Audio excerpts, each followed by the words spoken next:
오늘 우리에게 주시는 하나님 말씀은 구약성경 479쪽 사무엘하 12장 1절에서 15절까지 말씀입니다.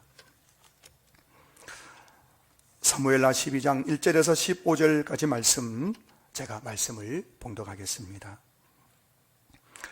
여호와께서 나단을 다윗에게 보내시니 그가 다윗에게 가서 그에게 이르되 한 성읍에 두 사람이 있는데 한 사람은 부하고 한 사람은 가난하니 그 부한 사람은 양과 소가 심이 많으나 가난한 사람은 아무것도 없고 자기가 사서 기르는 작은 암양 새끼 한 마리뿐이라.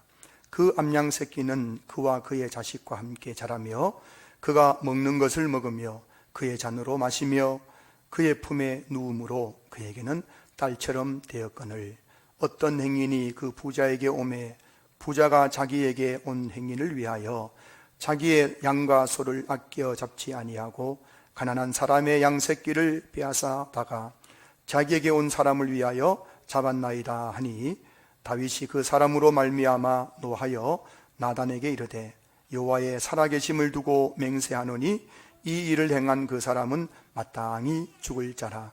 그가 불쌍히 여기지 아니하고 이런 일을 행하였으니 그 양새끼를 4배나 갚아주어야 하리라 한지라.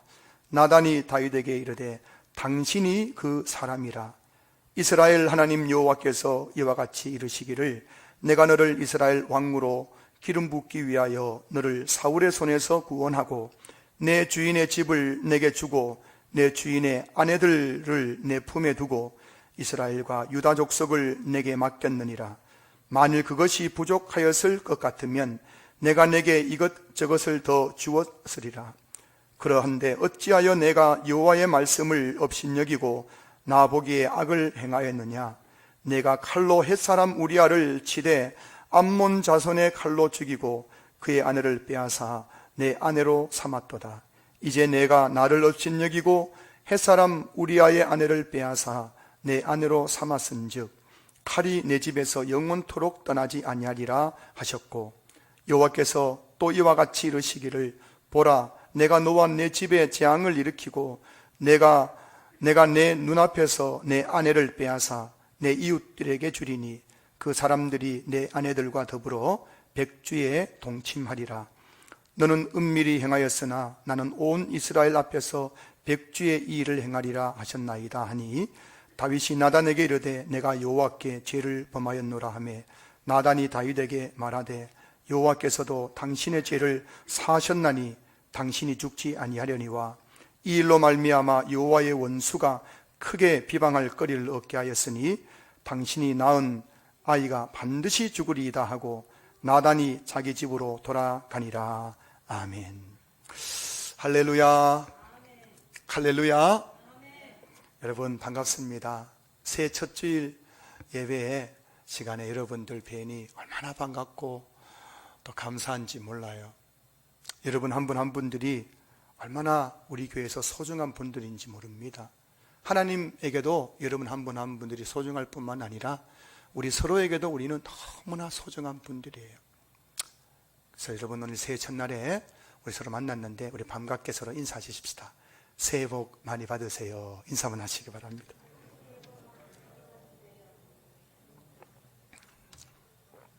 예. 정말 저는 여러분들이 새해 복을 좀 많이 받았으면 좋겠어요. 할렐루야. 여러분 새해 복을 많이 받으려면은 줄을 잘 서야 돼요. 누구 뒤에 줄 서야겠습니까? 사람 뒤에 줄 서지 마시고 하나님 뒤에 줄 서시는 여러분 되시기를 주님 축복합니다. 한 발짝은 하나님 뒤에 딱 딛고 한 발짝은 또 사람 뒤에 딱 디뎌가지고 왔다 갔다 갈팡질팡하면은 절대 복이 여러분에게 임하지 못할 것입니다. 이제는 사람 뒤에 섰던 그 발을 탁 들어가지고 하나님 뒤에 탁 옮겨 놓으실 수 있기를 주님 축복합니다. 새해에는 여러분의 두 발이 하나님 뒤에 줄을 서서 하나님께 주시는 큰 복을 받는 우리 모든 성도들 되었으면 좋겠어요. 할렐루야. 여러분 교회 오신 거 좋으시죠? 표정 관리 좀 하십시다. 제가 명절날 집에 가가지고 좀 얼굴이 안 좋으니까 저희 부모님이 자꾸 물어요. 무슨 일 있나? 얼굴이 왜 그렇노? 하나님이 지금 여러분 묻고 있습니다. 네 얼굴이 왜 그렇노? 옆에 계신 분에게 인사하십시다. 당신 얼굴이 왜 그렇습니까? 얼굴 좀 펴십시오. 펴고 예배 드렸으면 좋겠어요. 8순이 넘은 어느 아버지가 환갑지난 아들이 어느 날 외출하려고 하자 이런 말을 했다고 하죠. 얘야, 밖에 나가거든 차 조심해라, 이렇게 했답니다. 여러분, 8순 먹은 아버지 눈에는 환갑지난 아들도 어른이에요, 애예요? 애입니다. 애. 그래가지고 환갑지난 머리가 희끗희끗한 아들 밖에 나간다 하니까 얘야, 차 조심해라. 그게 아버지의 마음이고 부모의 마음이지요. 저도 2022년 새해라는 낯선 곳으로 길을 떠나는 여러분, 2022년은 여러분이 한 번도 가보지 못한 땅입니다. 초행길이에요. 제가 걱정되겠어 안 되겠어요? 걱정해. 여러분들 또 초행길 가다가 길을 헤매지 않을까, 길 가다가 또 넘어지지 않을까 걱정이 되겠죠. 그래서 2022년 새해라는 낯선 곳으로 길을 떠나는 환갑이 지난 우리 성도님들에게 새해 꼭 당부드리고 싶은 말씀이 있습니다. 그래서 오늘 새해 첫 주일에 새해 꼭 조심해야 될 것, 얘야 차 조심해라, 그렇게 하듯이 우리 성도들이 꼭 조심해야 될 것, 그것을 한번 여러분에게 전해드리고 싶어서 새해 꼭 조심해야 할 것이란 제목으로 신년 감사주일 설교를 하려고 합니다. 오늘 본문은 송구영신 예배 시간 예배 설교 본문과 동일한 본문이에요. 송구영신 예배 시간에는 이 본문을 회개라는 그런 관점에서 제가 바라보면서 말씀을 전해드렸고, 오늘은 이 본문을 죄의 결과라는 관점에서 살펴보려고 합니다. 새 첫 주일 예배 시간에 좀 위로가 되고 희망적인 메시지를 전해야 되는데 죄의 결과 이런 말씀 가지고 전하기 때문에 여러분 다소 마음이 무거울 수 있겠지만, 저는 감히 오늘 이 첫 시간에 이 설교하지 않고서는 견딜 수 없는 성령의 강건하심을 가지고 오늘 강단에 섰습니다. 여러분들이 열린 마음으로 오늘 설교를 잘 경청해 주시기 바랍니다. 제가 새해를 맞이하는 여러분 왜 이 죄를 조심해야 될까요? 제가 새해를 맞이하는 성도님들에게 꼭 이 당부드리고 싶은 것이 있는데, 그것은 바로 새해에는 여러분들 조심할 게 참 많죠. 차도 조심하고 사람도 조심하고 건강도 조심하고 코로나도 조심해야겠지만, 새해는 무엇보다도 여러분 꼭 죄를 조심하시는 그런 한 해가 되었으면 좋겠습니다. 여러분들이 꼭 당부드리고 싶은 새해라는 새로운 곳을 향해 나아간 여러분들에게 얘야 차 조심해라 하는 마음 가지고 성도들이여 죄를 조심하시기를 바랍니다. 왜 여러분 죄를 조심해야 될까요? 여러분 중에 옆집 아이가 잘못한다고 야단치고 회초리를 드는 분은 없을 겁니다. 옆집에는 어떤 잘못해도 그냥 보고 지나쳐버리는 것이죠. 하지만 내 자식이 잘못하는 것을 보고 그냥 지나치는 부모는 없을 것입니다. 야단을 치든지 회초리를 들든지 밥을 몇 끼 굶기든지 그렇게 징계를 하게 되죠. 무엇 때문입니까? 자식이 잘 되기를 바라는 사랑의 마음 때문입니다. 3살 버릇 80까지 간다고 어릴 적에 잘못하는 것을 부모가 그냥 눈 감아버리면 그 자녀는 80이 되더라도 그 버릇 못 고치는 법이지요. 그래서 부모는 자식이 잘못하면 반드시 징계를 해서라도 그 잘못을 고쳐서 자식이 잘 되기를 바라는 것이 부모의 마음입니다. 히브리서 12장 6절 말씀 보면은 주께서 그 사랑하시는 자를 징계하시고 그가 받아들이시는 아들마다 채찍질 하심이라 하였으니. 여러분, 새해에는 왜 죄를 조심해야 하는가 하면은 죄는 반드시 징계가 뒤따르기 때문입니다. 저와 여러분은 하나님의 자녀입니다. 그래서 우리가 죄를 지으면은 하나님께서 눈 감고 넘어가실 수가 없는 거예요. 왜냐하면 저와 여러분들은 하나님께서 사랑하는 하나님의 자녀이기 때문에 하나님은 반드시 우리가 잘못할 때마다 채찍질을 하시고 그리고 징계를 하시는 거예요. 우리가 미워서가 아니라 버린 자식이기 때문이 아니라 우리는 하나님의 사랑받는 자녀이기 때문입니다. 그래서 하나님은 우리가 죄를 지을 때마다 징계를 통해서 다시는 그러지 말라고, 하나님의 자녀답게 살아야 된다고, 거룩하게 살아야 된다고 우리를 징계하고 채찍질하는 것이지요. 오늘 본문을 보십시오. 다윗이 우리아의 아내 밧세바와 동침을 합니다. 다른 남자의 아내와 동침을 해서 간음죄를 짓습니다. 그리고 이 사실을 무마하기 위해서 우리아를 전쟁터로 몰아넣어서 적군의 화살에 맞아 죽게 합니다. 그리고 나서 우리아의 아내를 빼앗아서 자기 아내로 삼는 바람치하고 끔찍한 죄를 지었습니다. 그런데도 불구하고 성경을 보면 다윗이 자신의 죄를 깨닫지 못하는 거예요. 정신을 차리지 못하는 겁니다. 그런 끔찍한 죄를 짓고도 정신 차리지 못하자 하나님께서 나단 선지자를 보내셔서 다윗의 죄를 지적하는 겁니다. 그 내용이 7절부터 9절에 나오는데요. 나단이 다윗에게 이르되 당신이 그 사람이라. 이스라엘의 하나님 여호와께서 이와 같이 이르시기를 내가 너를 이스라엘 왕으로 기름 붓기 위하여 너를 사울의 손에서 구원하고 내 주인의 집을 내게 주고 내 주인의 아내들을 내 품에 두고 이스라엘과 유다 족속을 내게 맡겼느니라. 만일 그것이 부족하였을 것 같으면 내가 내게 이것저것을 더 주었으리라. 그러한데 어찌하여 내가 여호와의 말씀을 업신여기고 나보기에 악을 행하였느냐. 내가 칼로 햇사람 우리아를 치되 암몬 자손의 칼로 죽이고 그의 아내를 빼앗아 내 아내를 삼았도다. 하나님께서 다윗의 죄를 낱낱이 드러내어서 지적하고 있는 거예요. 당신이 그 사람이라는 거예요. 당신이 바로 가난한 자에게 있는 암양새끼 한 마리 그거 빼앗아가지고 빼앗은 그 악독한 죄인이라고 그렇게 지적을 합니다. 그 지적을 받았을 때 다윗이 어떻게 합니까? 오늘 보면 13절 보시면은 다윗이 나단에게 이르되 내가 여호와께 죄를 범하였노라. 다윗은 자신의 죄를 깨닫고 하나님 앞에 내가 죄를 범하였노라고 회개를 하게 됩니다. 그 다윗이 오늘 본문에는 짧게 나와 있지만은 오늘 이 본문의 이제 그때 상황 속에서 다윗이 나단 선지자의 죄의 지적을 받고 자신의 죄인임을 깨닫고 나서 회개한 내용들이 시편 51편에 나오지요. 시편 51편은 바로 다윗의 회개 기도입니다. 회개 기도.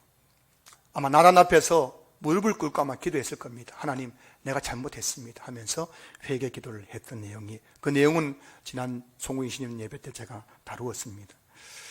하나님께서 다윗이 그렇게 회개하는 모습을 보시면서 그 다음에 어떻게 하십니까? 13절 하반절 보시면은 나단이 다윗에게 말하되 여호와께서도 당신의 죄를 사하셨나니 당신이 죽지 아니하려니와. 여러분 13절 상반절은 뭐예요? 다윗의 회개입니다. 내가 여호와께 죄를 범하였습니다. 내가 잘못했습니다. 회개하자. 그 다음에 뭐라고 하나님께서 나단에게 나단이 다윗에게 말하는 거 뭐예요? 여호와께서도 당신의 죄를 사하셨나니.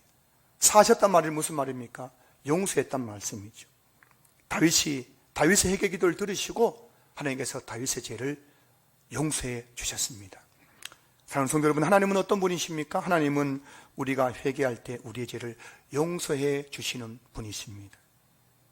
요한일서 1장 9절 만일 우리가 우리 죄를 자백하면 그는 미쁘시고 의로우사 우리 죄를 사하시며 우리를 모든 불의에서 깨끗하게 하실 것이요. 여러분 중에 아직도 죄책감에 빠져 있는 분이 계십니까? 옛날 지은 죄 때문에 내가 과연 하나님이 나를 용서해 주실까? 그 죄책감 가운데 계신 분이 계시다면 오늘 하나님 앞에 여러분의 죄를 고백하십시오. 내가 하나님께 죄를 지었습니다. 하나님 용서해 주시옵소서. 여러분 회개하면은 하나님은 반드시 여러분의 죄를 용서해 주실 줄로 믿습니다. 하나님께 용서받지 못할 죄는 없습니다. 따라하십시오. 하나님께 용서받지 못할 죄는 없습니다. 하나님 회개하면은 용서해 주십니다. 자, 그런데 문제는 하나님은 우리의 죄를 용서해 주시지만 그 죄에 대해서는 반드시 책임을 물으신다는 것이 오늘 우리의 문제인 거예요. 자, 여러분 우리가 그렇지 않습니까? 자녀들이 잘못을 하고 용서를 빌면 용서해줘야 안 해줘요? 용서해 주는 겁니다. 그런데 용서는 하되 어떻게 합니까? 다시는 그러지 말라고 뜨끔하게 혼을 내요 안 내요? 내는 겁니다. 야단을 치고 종아리를 치고 그리고 손을 들어서 벌을 세우고 무릎을 꿇어서 벌을 세우면서 내가 너를 용서하지만은 다시는 그래서 안 된다고 그렇게 벌을 주고 징계를 하는 것이 부모의 마음입니다. 그 이유는 용서가 끝이 아니라 다시 그 죄를 지으면 안 되기 때문입니다. 하나님께서 우리를 대하는 모습이 부모가 자녀를 대하는 모습과 똑같습니다. 여러분, 하나님이 지금 어떤 마음일까 생각할 때마다 내가 자녀를 바라보는 그 마음이 하나님 마음이라는 것을 여러분 기억하시기 바랍니다. 그 성경에 보면 하나님 신구약 성경 보면은 부모와 자녀와의 관계를 하나님께서 하나님과 우리 성도의 관계로 이렇게 비유로 말씀하신 것이 굉장히 많이 나오죠. 네가 부모로서 자녀를 대하는 그 마음이 내가 너를 대하는 마음이다라고 하는 게 말씀하고 있는 거예요. 우리가 잘못하고 회개하면은 부모가 자녀를 용서하는 것처럼 하나님 우리를 용서해 주십니다. 근데요, 중요한 것은 하나님은 그 죄에 대해서 반드시 책임을 묻는다는 것입니다. 오늘 본문을 보십시오. 다윗이 죄를 짓고 당신이 바로 그 사람이라고 그렇게 양가 소가 많으면서도 나무 집에 가난한 집에 암양 새끼 한 마리 있는 그거 빼앗아가지고 잔치를 한 나쁜 사람이라고 그렇게 지적받았을 때 다윗이 회개를 했습니다. 자, 그래서 하나님이 어떻게 했습니까? 다윗의 죄를 용서해 주셨죠. 자, 그런데 오늘 본문에 보면은 다윗의 죄를 용서해 줬지만은 그 죄에 대해서는 책임을 묻고 계신 거예요. 그 내용이 10절에서 14절까지 나오는데 그게 세 가지입니다. 첫째는 칼이 다윗의 집에서 영원히 떠나지 않게 하는 징계를 내리고 계십니다. 10절 보세요. 칼이 내 집에서 영원히 떠나지 아니하리라. 용서는 해줬지만은 그 죄에 대해서 징계를 내리시는 게 뭐냐면 첫째는 칼이 다윗의 집에서 영원히 떠나지 않는다는 거예요. 이것은 다윗이 우리아를 죽인 죄에 대한 징계인데요.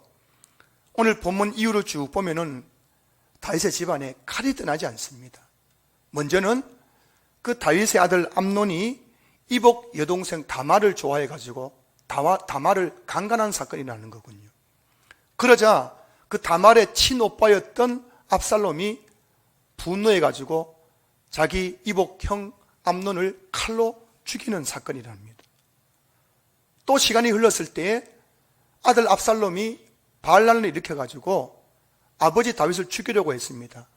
그러자 군대 장관 요압이 압살롬을 칼로 목베어 죽이는 사건이 나게 되죠. 그 다음에 솔로몬이 왕이 되고 났을 때 그 다윗의 아들 아도니아가 자기도 한번 왕이 되려고 하다가 결국 솔로몬에 의해서 칼에 죽임을 당하게 됩니다. 그리고 여러분 이스라엘의 역사서를 보면 나오겠지만은 다윗의 집안에는 그 후손들 중에 늘 칼이 끊이지 않는 거예요. 이런저런 이유로 또 다윗의 후손들이 칼에 죽임을 당한 일들이 계속 일어나더라는 겁니다. 하나님께서 여러분 다윗의 죄를 용서하셨지만은 그 죄에 대한 징계는 거두지 않았습니다. 둘째로 보면은 다윗의 아내를 다른 사람에게 주어서 백주 그 대간에 강간당하는 징계를 내리십니다. 11절 보세요. 내가 내 눈앞에서 내 아내를 빼앗아 내 이웃들에게 주리니 그 사람들이 내 아내들과 더불어 백주에 동침하리라. 이것은 다윗이 우리의 아내를 왕궁으로 불러들여서 동침하고 강간한 그 죄에 대한 징계인데요. 이 징계가 어떻게 성취되느냐? 이후에 압살롬이 반란을 일으켜가지고 아버지를 죽이려고 하자 다윗이 왕궁에서 도망을 가는데, 도망갈 때 자기 후궁들을 왕궁에 남겨둡니다. 자, 그런데 압살롬이 아버지 죽이려고 왕궁에 왔더니만은 다윗은 없고 누가 남아있는 거예요? 다윗의 후궁들이 남아있는 거예요. 어머니죠, 어머니.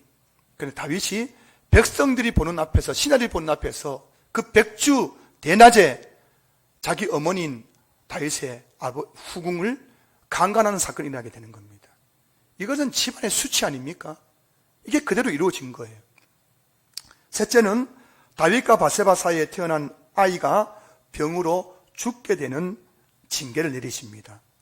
14절 보시면은 이 일로 말미암아 여호와의 원수가 크게 비방할 거리를 얻게 하였으니 당신이 낳은 아이가 반드시 죽으리이다.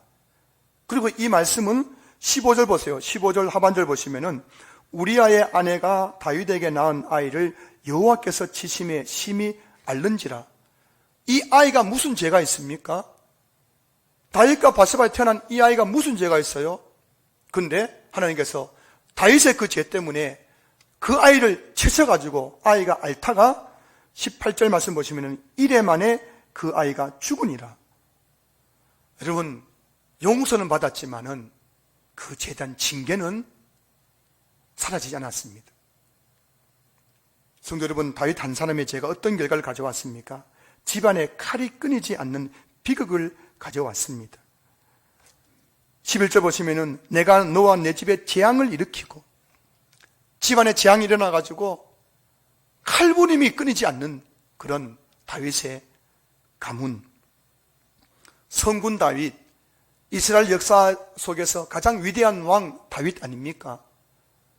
우리는 성도님들 중에서 누굴 제일 좋아하냐고, 성경 인물 중에 누굴 제일 좋아하냐고 하면 대부분 성도들이 뭐 다윗, 뭐 모세, 겉은 화려하지 않습니까?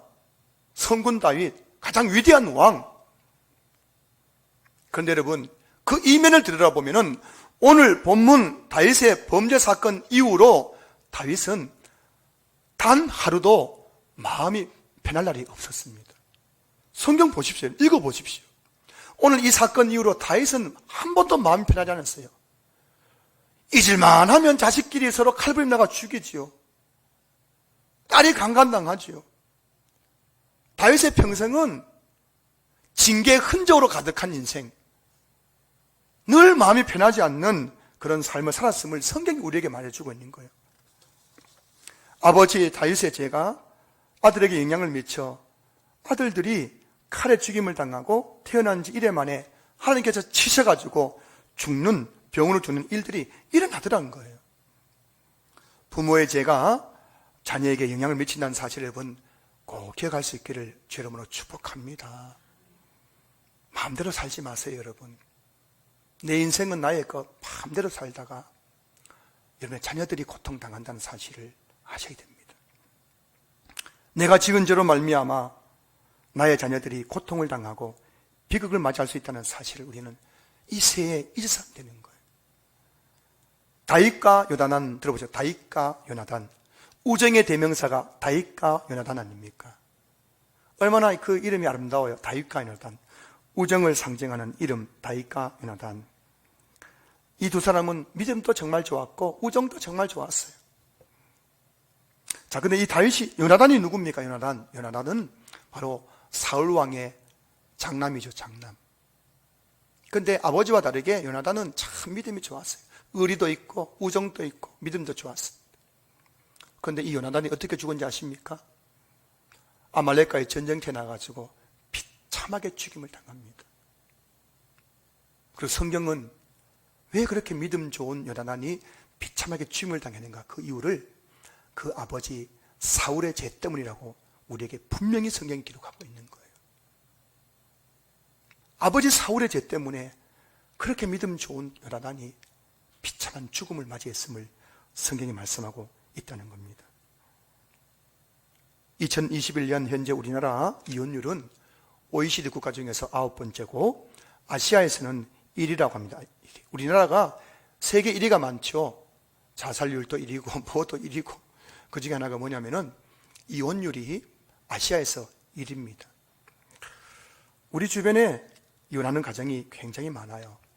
여러분 가정에도 집안에도 그런 분이 계시다면 여러분 이해하시고 말씀 드려주세요. 제가 누굴 두고 하는 말이 아니라 우리의 지금 시대의 현상을 말씀드리는 겁니다. 너무 주변에 이혼율이 하는 가정이 많아요. 그러다 보니 교회 안에서도 이혼하는 가정들이 점점 늘어나고 있습니다. 눈에 보이는 이혼 사유는 뭐 성격 차이, 또 경제적인 문제, 또 배우자의 또 외도 뭐 이런 것들이 순위가 있는데, 여러분 우리 성도들은 결혼이 뭔지에 대해서 분명히 알아야 되는 겁니다. 여러분 자신뿐만 아니라 자녀들을 바라볼 때에도 결혼한 자녀들이 있다면은 자녀들에게 결혼이 뭔지에 대해서 분명히 말할 수 있어야 되는 거예요. 여러분 중에 내가 좋아서 결혼한 사람은 아무도 없다는 사실을 여러분 아셔야 됩니다. 여러분 중에 그 누구도 내가 저 남자 좋아서 저 여자가 좋아서 결혼했다는 사람은 아무도 없는 거예요. 결혼이 뭐냐? 마태복음 19장 6절 보시면은 그런즉 이제 둘이 아니요 한 몸이니 그러므로 하나님이 짝지어 주신 것을 사람이 나누지 못할지니라. 결혼이란 하나님께서 짝지어 주신 거예요. 여러분이 좋아서 결혼한 것이 아니라 하나님께서 짝지어 주신 거예요.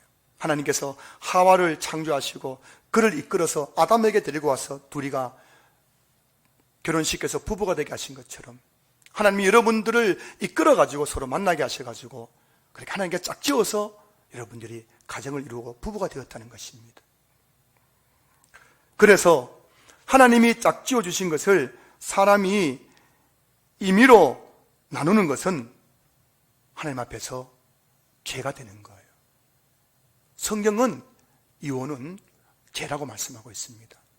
세상 사람들은 성격 차이 때문에 이혼했으면 아이고 잘했다고 그런 남자하고 어떻게 사느냐고, 그런 여자하고 어떻게 사느냐고, 경제적인 문제 때문에 이혼했다면 잘했다고 혼자 살아도 먹고 사는데 그런 남자하고 왜 사느냐고 자꾸 이혼을 부추깁니다. 그러나 성경은 이혼은 하나님 앞에서 엄연한 죄라고 말씀하고 있는 거예요. 그래서 부부가 이혼이라는 죄를 지으면은 누가 고통을 당합니까? 바로 그 자녀들이 고통당하는 거예요. 저는 사회계 현장에서 부모의 그 이혼의 죄로 말미암아 고통당하는 자녀들, 청소년 사역하면서 너무나 많이 목격했습니다. 하나님께서 친히 돌판에 새겨 모세에게 주신 십계명에는 이런 말씀이 나옵니다. 출애굽기 20장 5절 말씀. 나 내 하나님 여호와는 질투하는 하나님인즉 나를 미워하는 자의 죄를 갚되 아버지로부터 아들에게로 3, 4대까지 이르게 하거니와. 여러분, 아버지의 죄를 하나님께서 갚으시는데 아버지로부터 아들에게로 3, 4대까지 이르면서 하나님의 죄를 갚겠다는 거예요. 아니, 손자가 무슨 잘못이 있어요? 증손자가 무슨 잘못이 있습니까? 그런데 그 할아버지, 증조 할아버지 죄가 하나님께서 손자까지, 증손자까지 갚겠다고 말씀하고 있는 거예요. 이 엄전한 하나님의 말씀을 새해 저와 여러분들이 꼭 기억할 수 있기를 주의 이름으로 축복합니다. 앞에서 하나 놓친 게 있는데, 여러분 자녀분 중에 혹시 이혼하시려고 하는 가정이 있으면 보따리 싸서 가서 말리셔야 됩니다. 그것은 죄이기 때문입니다. 대부분의 경우 제가 직접 목격하지만은 그렇게 이혼하려고 하다가도요, 믿음이 어느 순간 두 사람을 붙잡아가지고 결국은 회복되는 건 너무나 많이 봤습니다. 성격 차이, 경제적인 문제, 그 어떤 문제를 할지라도 믿음으로 반드시 극복할 수 있다는 사실을 기억하시고, 자녀들 중에서 또 일가 친척들 중에서 그런 가정이 있다면 여러분이 찾아가서 뜯어 말리시고 하나님을 믿고 나가면 반드시 회복된다는 사실을 꼭 전할 수 있기를 주님으로 축복합니다. 아버지 다윗의 죄가 자녀들에게 어떤 영향을 미쳤는지를 생각해 보십시오. 여러분은 자녀 사랑하시죠? 어떤 분들은요, 다 큰 아들 앞에 놓고 이렇게 해요. 아이고 이놈 내 새끼 눈에 넣어도 안 아프다고. 결혼해가지고 애까지 있는 그런 아들 앞에 놓고 아이고 내 새끼 눈에 넣어도 안 아프다는 거예요. 얼마나 사랑하는지 몰라요. 여러분, 그렇다면은 새해에는 저버린 분들이 그 사랑하는 자녀들 위해서 뭘 해야 되겠습니까? 믿음의 유산은 물려주지 못할 망정 우리 자녀들에게 죄의 징계는 물려주지 않은 부모가 될 수 있기를 주여 축복합니다. 여러분 2021년 무엇보다 조심해야 될 것, 여러분 죄를 조심하십시오. 한 걸음 한 걸음 여러분 인생길을 걸어가면서 새해라는 2020이라는 새해를 낯선 땅을 걸어가면서 한 걸음 한 걸음 혹여나 내가 걷는 이 길이 하나님 앞에 죄악된 길은 아닌가 살피면서 그 길을 걸어갈 수 있기를 주여 여러분 축복합니다. 무엇 때문에요? 내 자신과 내 자녀 때문인 것입니다. 그 다음으로 다윗의 죄가 또 누구에게 영향을 미쳤습니까? 다윗의 아내에게 영향을 미쳤잖아요. 아니 여러분, 왕궁에 남겨진 다윗의 아내들이, 후궁들이 무슨 죄가 있습니까? 다윗이 왕궁에 남아있었는데 어제까지 아들이었던 압살롬이 그 후궁들을 강간하고 있는 이 끔찍한 일을 겪게 되는 거예요. 아마 이 후궁들은 아마 나중에 자결했을 겁니다. 자결한 건 아닌데 이제 그냥 별궁에 그냥 들어가서 평생 거기서 썩어 죽었게 된 겁니다. 무슨 죄가 있습니까? 다윗의 죄 때문에, 남편의 죄 때문에 아내가 이런 고통을 당하게 된 거예요. 여러분 기억하셔야 됩니다. 나의 죄 때문에 나의 배우자가 고통당할 수 있다는 사실을 기억하셔야 되는 거예요. 사역하다 보면은 눈물을 흘리면서 신방받고 가슴을 치는 가정을 보게 됩니다. 그 부부의 은밀한 그 가정생활 속에서 배우자의 그 죄로 말미암아 고통당하는 아내들이 얼마나 많은지 모르는 거예요. 사랑하는 성도 여러분, 지금 우리 가정에서 부모에게, 자녀에게, 배우자에게 일어나는 일들을 우연이라고 말씀하지 마십시오. 그럴 수 있지 뭐, 살다 보면 그럴 수 있지 뭐. 우연으로 치부하지 마십시오. 저와 여러분의 삶에는 우연이란 없습니다.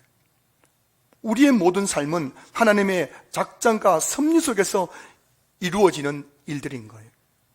우리 삶에 하나님과 상관없이 일어나는 일은 단 하나도 없습니다. 모든 일에는 하나님의 뜻이 있습니다. 그리고 그 하나님의 뜻 가운데는 죄에 대한 징계도 있다는 사실을 여러분들이 꼭 기억할 수 있기를 주 이름으로 축복합니다. 말씀을 마무리합니다. 연말이 되면 방송사마다 연기대상 시상식을 하더라고요.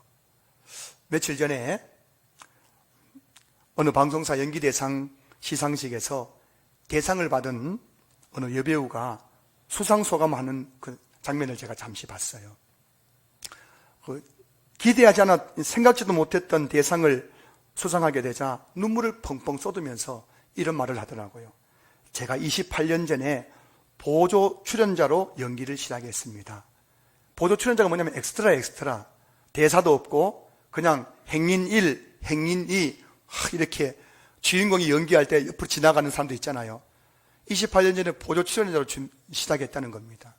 자, 그런데 이 수상소감 마지막에 뭐라고 말하냐면은 앞으로도 한신. 신이 뭐냐면은 드라마나 영화의 한 장면이잖아요. 장면, 그죠? 그 한 장면 소중하게 여기는 더 노력하는 배우가 되겠습니다. 이런 수상소감을 하는데 참 감동적이더라고요. 여러분, 28년 전에 아무도 알아주지 않는 보조 출연자, 엑스트라, 대사도 없어요. 그냥 지나가는 행인에 불과했습니다. 그런데 이분이요, 그 엑스트라 한 장면 또 뭐라고요? 소중하게 여기면서 자기 할 수 있는 최선의 노력을 다해서 그렇게 연기를 했는데 결국 뭐라고 28년 후에 대상의 자리에 서 있더란 거예요. 저는 이것이 우리의 모습인 줄로 믿습니다.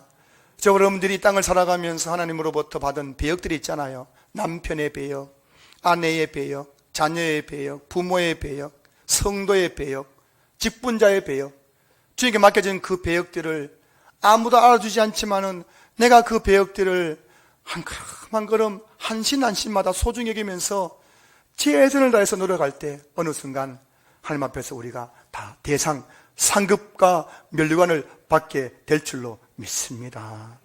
사랑하는 성도 여러분, 새해에는 여러분들이 하나님께서 저와 여러분들에게 맡기신 그 배역을 소중히 여기면서 자기 자리를 잘 지키시기 바랍니다. 여러분 자리 잘 지키시면 반드시 거기에 따른 보응이 임하게 되는 거예요. 그리고 잊지 말 것은 새해에는 제발 차 조심 많이 하세요. 건강 조심하세요. 그리고 코로나도 조심하시기 바랍니다. 그냥 무엇보다도 죄를 조심하시기 바랍니다. 지금부터 우리 인생에는 더 이상 죄의 징계 흔적을 남기지 않는 삶을 살았으면 좋겠어요. 지금까지는 저의 삶에도 그 죄의 징계받은 상처들이 여러 번 있어요. 여러 개 있어요. 큰 게 있어요. 큰 게. 제 인생에 징계 흔적들이 있는 거예요. 그러나 이 이후로 저도 여러분들도 죄의 징계 흔적을 남기지 않는 아름답고 거룩한 인생을 살아갈 수 있기를 주 이름으로 축복합니다. 무엇보다도 여러분 자녀들에게 돈도 좀 많이 물려주세요.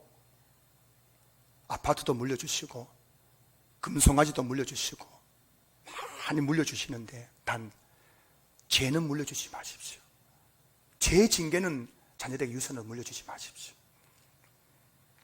2022년 새해에는 신앙교회 모든 성도들이 날마다 자신의 죄를 회개하는 삶을 살 뿐만 아니라 송구영심에 말씀드렸던 겁니다. 한 걸음 한 걸음 늘 인생의 새로운 걸음을 걸어가면서 늘 내가 걷는 이 길이 혹시 하나님 앞에서 제된 길은 아닌가 늘 조심하면서 하나님의 복을 받고 평안한 삶을 누리는 우리 신앙교회 모든 성도들 될 수 있기를 주의 이름으로 축복합니다. 축복합니다. 축복합니다.